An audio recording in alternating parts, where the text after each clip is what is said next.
Assalomu dostlar. Bizga жазылуды және де бір ғана лайк түймесін басуды ұмытпаңыз. Криштиану Роналду Al Nassrға ауысты. France Press агенттігінің хабарлауынша, келісімшарт 2025 жылдың маусымына дейін жалғасады. Ойыншы 7-ші номерде ойнайды. БАХ хабарлауынша, Роналду Al Nassrда жарнама келісімшартының қосқанда жылына 2 миллион еуродан астам табыс табады.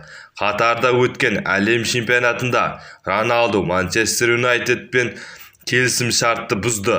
Португалия құрамасында әлем чемпионатында ширек финалға шыққан болатын. Al Nassr Сауд Арабстандағы кәсіпқой футбол клубы өз алаңындағы ойындарын Пақ Падиша атындағы стадионда өткізеді. Сыйымдылығына 67 мың адам. Клуб 1955 жылы құрылған.